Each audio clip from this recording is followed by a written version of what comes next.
이사야서 18장 1절부터 끝절까지의 말씀을 읽고 말씀 나눕니다.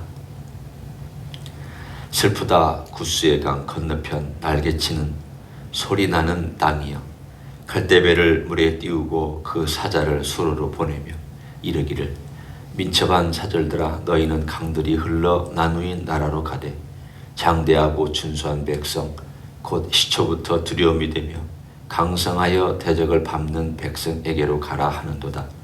세상의 모든 거민 지상에 사는 너희여, 산들 위에 기치를 세우거든 너희는 보고 나팔을 불거든 너희는 들을지니라. 여호와께서 내게 이르시되 내가 나의 처소에서 조용히 감찰함이 주에 일광 같고 가을 더위에 운무 같도다. 추수하기 전에 꽃이 떨어지고 포도가 맺혀 익어갈 때에 내가 낫으로 그 연한 가지를 베며 퍼진 가지를 찍어버려서 산의 독수리들과 땅의 들짐승들에게 던져주리니 산의 독수리들이 그곳으로 여름을 지내며 땅의 들짐승들이 다 그곳으로 겨울을 지니리라 하셨습니다. 그때 강들이 흘러 나누인 나라에 장대하고 준수한 백성 곧 시초부터 두려움이 되며 강성하여 대적을 밟는 백성이 만군의 여호와께 드릴 예물을 가지고 만군의 여호와의 이름을 두신 곳 시온산에 이르리라. 아멘. 18장을 보면 구스라고 하는 민족의 이름이기도 하고 또 그 당시에는 나라의 이름이기도 한 명칭이 등장합니다.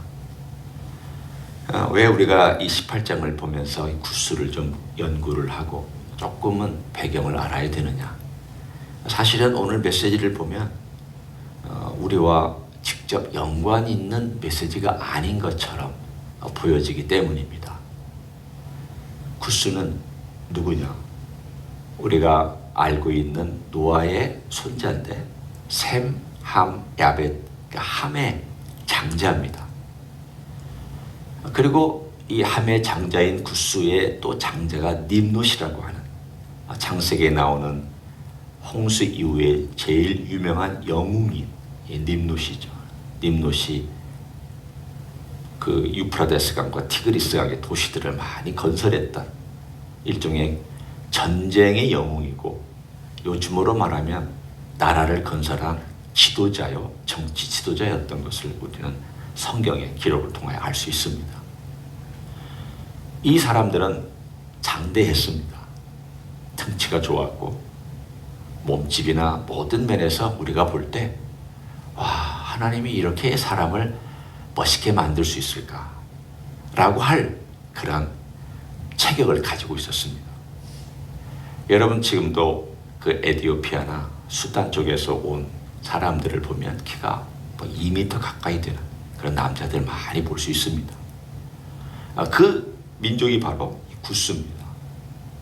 그런데 이 구스는 그 함의 아들이 애굽도 만들었고 또 남쪽으로 가서는 이 구스라고 하는 민족도 형성해서 살았는데, 이 구스라는 민족과 나라가 어떻게 해서 그러면 이스라엘하고 연결이 됩니까? 너무 떨어져 있지 않습니까? 지리적으로 저 나일강의 상류에, 우리가 흔히 말하는 남쪽으로 따지면 애굽의 남쪽이고 상류로 따지면 더 거슬러 올라가서 나일강의 저 상류 쪽인데 어떻게 해서 거기와 이스라엘 혼 유다하고 연결이 됩니까? 사실은 거리적으로는 대단히 먼 거리입니다. 하지만 이 구스라는 나라는 애굽이라는 나라하고 항상 엮여 있었습니다. 어떨 때는 통일이 되어 있기도 하고 어떨 때는 분리가 되어 있기도 하고, 그러면서 어떤 역사의 시기에는 그들이 쳐들어와서 이스라엘, 특별히 유다에 쳐들어와서 유다를 점령하려고 했던 시도까지 있었던 민족이 구스였습니다. 그런데 오늘 이제 본문으로 들어와서 그런 역사적인 배경을 가지고 본문으로 들어와서 도대체 이게 무슨 말이냐? 민첩한 사절들아, 강들이 흘러나누는 나라로 가라. 이게 좀 무슨 의미를 우리에게 던져주고 있느냐라고 질문을 우리 할 수 있습니다. 오늘 여기 나와 있는 민첩한 사절들은 아수르를 의미합니다. 바꿔 얘기하면 지금 아수르라고 하는 이사야가 살고 있던 시대의 강대국, 지금 우리로 따지면 이 미국이라고 하는 강대국이나 러시아는 강대국처럼 이사야가 살고 있었던 그 시대의 강대국이 애굽을 점령하려고 무수히 시도를 했습니다. 나중에 보면은 계속 바벨론도 애굽을 쳐들어와서 정복하고 페르시아도 또 쳐들어와서 정복합니다. 그런데 이 아수르가 여기를 쳐들어와서 정복하려고 사내립 때에도 노력을 했고 그 뒤에 후계자들도 노력을 해서 맨 나중에 아수르가 멸망하기 한 10년 전, 한 20년 전에 아수르바니팔이라고 하는 최대 영토를 자랑했던 왕이 이 애굽과 구스를 점령하는 사건이 역사상에 일어났습니다. 그러나 그것은 조금 뒤의 일입니다. 그러나 일어났습니다. 결국 지금 이 이야기는 뭘 우리에게 던져주고 있는가 하면 이 아수르가 언젠가 너희 땅에 와서 너희를 정복하고 너희를 괴롭힐 것이다. 너희들이 힘든 시간을 보낼 것이다 라고 하는 그런 얘기를 하나님께서 구스 민족에게 전해주고 있습니다. 그러나 동시에 오늘 5절과 6절에 이런 메시지 또한 전해줍니다. 5절과 6절에 보면 추수하기 전에 꽃이 떨어지고 포도가 맺혀 익어갈 때에 내가 낫으로 그 연한 가지를 베며 퍼진 가지를 찍어버린다. 너무 시적인 표현입니다. 무슨 뜻입니까? 그리고 6절에 산의 독수리들과 땅의 들짐승에게 던져주신다고 하는 게 무슨 뜻입니까? 잘 이해가 안 되지만 이걸 우리가 이렇게 간단하게 정리해 봅니다. 아수르가 쳐들어와서 너희를 괴롭힌다 할지라도 이 아수르의 멸망은 내가 정한 것이다. 아수르가 멸망할 때 갑자기 멸망당할 것이다. 그리고 그들이 강대에서 도무지 멸망할 수 없다라고 얘기한 그때 멸망할 것이다 라고 하는 하나님의 개입에 대하여 오늘 주시는 희망의 메시지입니다. 여기 보면 하나님께서 구스를 심판하는 어떤 과정이 있고 그러나 동시에 구스를 구원하는 과정이 있고 그래서 이 모든 일련의 과정 속에서 구스가 어떻게 되느냐 하면 맨 뒤에 나오는 것처럼 만군의 여호와께 드릴 예물을 가지고 만군의 여호와 이름을 두신 곳 시온산에 이를 것이라고 하는 놀라운 변화의 메시지가 그들이 변화돼서 그렇게 될 것이다라고 하는 메시지가 오늘 본문에 등장합니다. 구스는 이스라엘 민족하고 연결이 많이 되어 있었습니다. 모세의 둘째 부인이 구스 출신입니다. 그것 때문에 미리암하고 아론하고 뭐라고 하다가 하나님이 벌 받았죠. 연결되어 있습니다. 구스 출신들이 이스라엘 궁전과 유다 궁전에 와서 일을 많이 했습니다. 민족적으로 연결이 되어 있습니다. 뿐만 아니라 우리가 알고 있는 여러 이야기 중에 어떻게 해서 이들이 유대교에 이렇게 오픈된 마음을 가지고 있는지는 모르지만 우리가 추적할 수 있는 길들이 있습니다. 그것은 히스기야 때 아수르의 18만 명의 이상이 되는 군대가 멸망당한 소식을 주변에 있는 나라들이 다 들었고 이스라엘의 하나님은 크신 분이다라는 것을 그들은 귀로 들었던 적이 있었습니다. 오늘 이야기는 어떤 신비를 우리에게 전해줍니다. 자세하게 구스가 어떻게 해서 이스라엘의 하나님에게 마음을 열게 됐는지에 대한 이야기는 우리는 성경에서 찾아볼 수는 없습니다. 아무리 뒤져봐도 어떤 기록들을 찾으려고 해도 구스가 어떻게 해서 이렇게 마음을 열게 됐을까? 그 마음을 열게 된 단 하나의 사건이 있다고 한다면 사도행전 8장에 등장합니다. 사도행전 8장에 에디오피아, 구스의 나라인 이 에디오피아의 여왕 간다게의 금고를 맡은 가장 신임을 받은 내시가 유대교를 신봉하고 있었기 때문에 예루살렘에 와서 성전에서 예배하기 위해서 순례로 거기서부터 여기까지 왔습니다. 먼 거리입니다. 나일강을 타고 저 나일강 하류까지 내려와서 거기서 마차를 타고 그리고 예루살렘까지 와야 되는 긴 순례길을 왔던 사람이었습니다. 이 사람은 하나님을 경외하고 있었습니다. 아니 어떻게 해서 그 먼 구스라고 하는 땅에 그 내시가 하나님을 경외하는 사람으로서 예루살렘까지 와서 하나님을 예배하러 왔는지에 대해서는 신비로운 일입니다. 성경은 아무런 역사적인 배경을 제공하지 않습니다. 그냥 사건만 우리에게 말해주고 있습니다. 그런데 그가 돌아가는 길에 하나님께서 성령께서 집사 빌립에게 너 가서 저 사람에게 복음을 전해라. 그래서 그 복음을 전하는 메시지가 이사야서 이야기입니다. 특별히 이사야서를 읽고 있었습니다. 이 내시가 가는 길에 성경을 계속 읽었는데 성경을 어디서부터 읽었냐면 1장부터 특별히 이사야서를 읽고 있었습니다. 그러다 53장에 딱 와서 가슴이 턱하고 막히면 도대체 이게 누구냐? 이분이 누구냐? 이 누구를 이야기하는 거냐? 이게 이스라엘이냐? 아니면 도대체 뭘 얘기하는 건지 그가 알지를 못하는 가운데 빌립이 나타나서 그분이 바로 메시아 예수 그리스도라는 것을 전도했습니다. 그래서 이 사람이 갑자기 가슴이 밝아지고 마음이 밝아지면서 내가 침례를 좀 받고 싶다. 그러니 어디 좀 침례받을 데가 없느냐.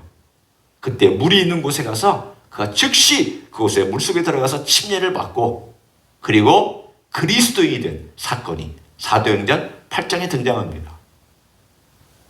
오늘 그 사람이 구스인입니다. 함의 아들, 함의 자손입니다. 그리고 나서 그 이후로 이 에티오피아가 2000년 동안 기독교 국가로서 지금도 아프리카에서 수단의 일부도 물론 그 사람들이었지만 에티오피아는 이슬람도 있지만 기독교 국가로서 오랫동안 있었고 지금도 신비하게 신앙을 갖고 있는 사람들이 거기에 살고 있습니다. 오늘 지금 이 이야기를 우리가 보면 이 이야기는 앞으로 일어날 일이기도 하지만 지난 약 한 2000년에서 플러스 알파의 세월 동안 일어났던 일이구나. 참 신비롭구나. 하나님의 은혜로구나. 오늘 우리가 이 본문을 읽으면서 느껴야 될 느낌과 메시지는 하나님의 신비, 하나님의 은혜, 함의 아들. 어떻게 생각하면 우리가 흔히 얘기들 저주받았다고 얘기하는, 그러나 함의 아들이 저주받은 거 아닙니다. 가나안이 저주받은 것이지 함의 다른 아들들은 꼭 저주받은 것 아닙니다. 우리가 흑인을 대할 때 저주받은 말을 하면 안 됩니다. 성경은 그런 말 하지 않습니다. 가나안이 저주받은 것이죠. 그러나 가장 멀리 떨어져 있는, 어떻게 생각하면 복음과 상관이 없이 멀리 떨어져 있는 이 구스라고 하는 민족에게까지도 하나님이 관심을 기울이고 계시다. 하나님의 은혜를 베풀어 주신다. 그리고 하나님의 신비로운 일이 그 땅에 있다. 그리고 그것을 한번 너희들은 봐라. 그걸 역사적으로 하나님께서 지난 2000년 동안도 우리들에게 보여주고 있는 메시지가 오늘 18장에 그들이 나에게 와서 경배할 것이다. 그 샘플이 바로 사도행전 8장에 나와 있는 이야기입니다. 그러면 이 이야기는 앞으로 어떻게 완전히 이루어질까? 우리 주님께서 다시 오실 때 그 땅에서 무수한 백성들이 일어나서 예수 그리스도를 영접하고 혹은 예수 그리스도를 믿는 사람으로서 예수 그리스도를 바라보고 장차 주의 메시아의 나라에 들어갈 때 그 메시아 나라에 들어가는 그 많은 민족 가운데 그들이 무수한 사람들이 와서 예루살렘에 와서 예배하는 민족이 될 거라고 하나님은 말씀하고 예언해 주셨습니다. 많은 민족들이 올 것인데 어떤 민족들은 주님의 오심에 대하여서 저항하며 싸우는 민족이 있고 어떤 민족은 주님의 오심에 대하여 받아들이는 민족들이 있고 회개하고 돌아오는 민족들이 있고 신비입니다. 저는 알지 못합니다. 그러나 이 민족만큼 하나님께서 그들을 구원하시겠다고 하는 놀라운 희망의 메시지를 보여주고 있습니다. 자, 이제 우리 얘기로 돌아옵니다. 1906년에 웨일즈 지방에서 큰 부흥운동이 일어났습니다. 20세기를 여는 초기에 영국 웨일즈에서 일어났던 이 부흥의 운동은 엄청난 부흥이었고, 사실은 이 부흥의 운동으로 많은 선교사들, 많은 평신도들이 하나님의 복음을 위해서 일하기 시작했습니다. 그래서 1907년이 되어서 미국 아주사에서 부흥이 일어났습니다. 이 LA죠. 그리고 그 1907년에 평양에서 그 부흥이 일어났습니다. 세 군데를 생각해 봅니다. 웨일즈, 미국, 이건 여러분이 이해하시죠? 왜냐하면 기독교 복음이 그래도 비교적 오래 들어와 있었고, 일어날 수 있는 충분한 어떤 자원이나 여건이나 그 다음에 사람이나 그런 게 있으니까. 조선 땅은 뭔데요? 조선 땅에 복음이 들어온 지 이제 겨우 한 20년?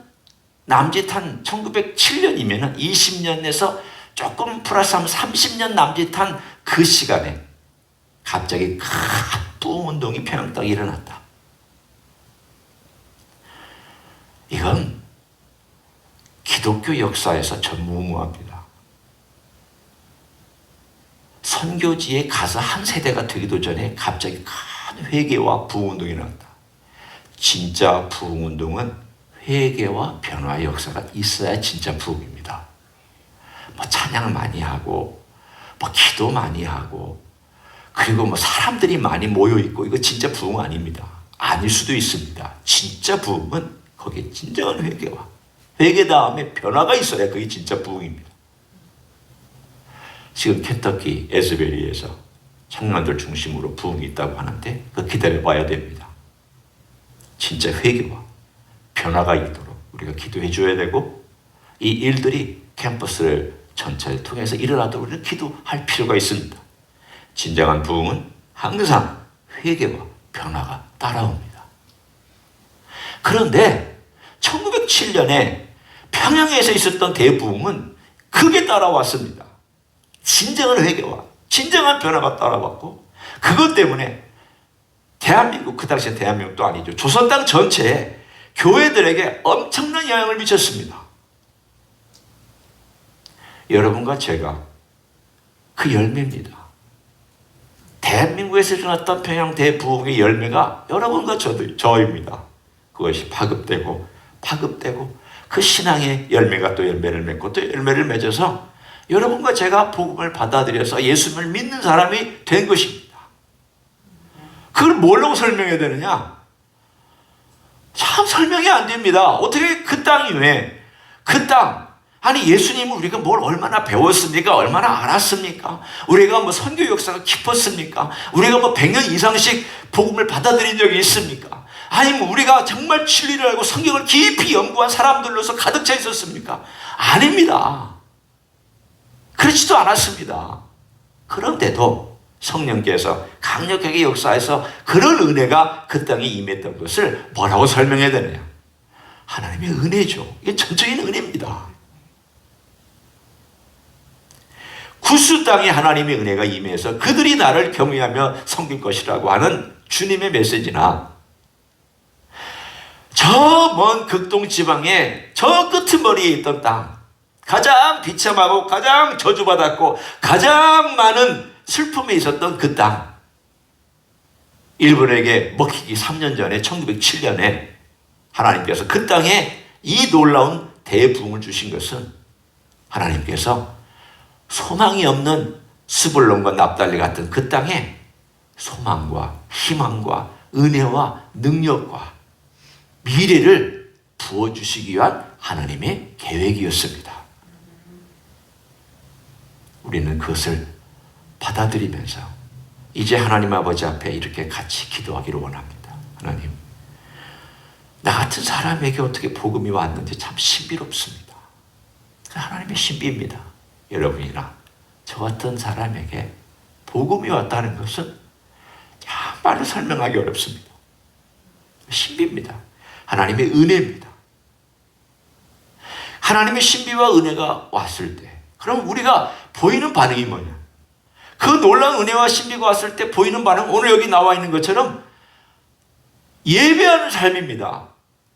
구스 사람이 예물을 가지고 찾아와서 예루살렘 예물을 드린다는 것은 하나님을 예배하는 삶이잖아요. 앞으로 메시아를 예배하는 삶을 살겠다는 거잖아요.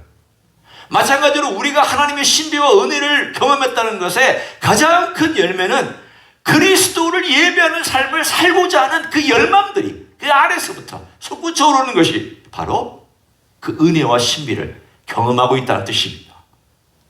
오늘 우리의 삶 가운데서 있어야 될 게 뭐냐? 예배하는 삶이죠.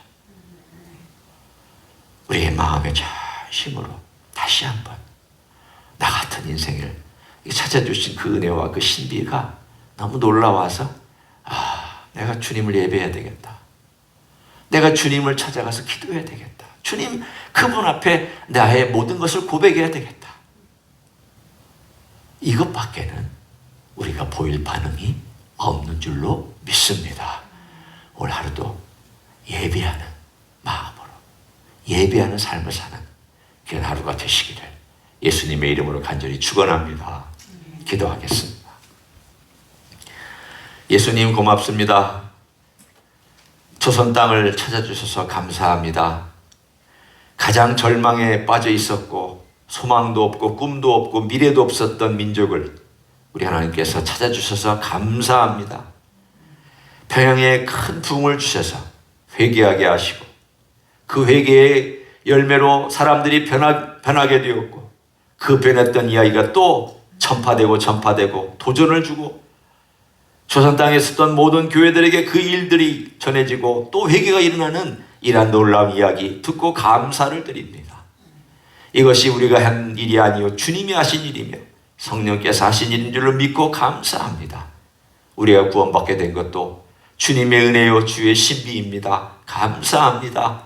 오늘도 그 놀라운 은혜를 우리가 어떻게 갚아야 할지 모르겠지만 오늘 주님을 예배하는 자로 예배하는 마음으로 예배하는 행동과 예배하는 걸음으로 살아가는 하루가 될 수 있도록 축복하여 주시옵소서.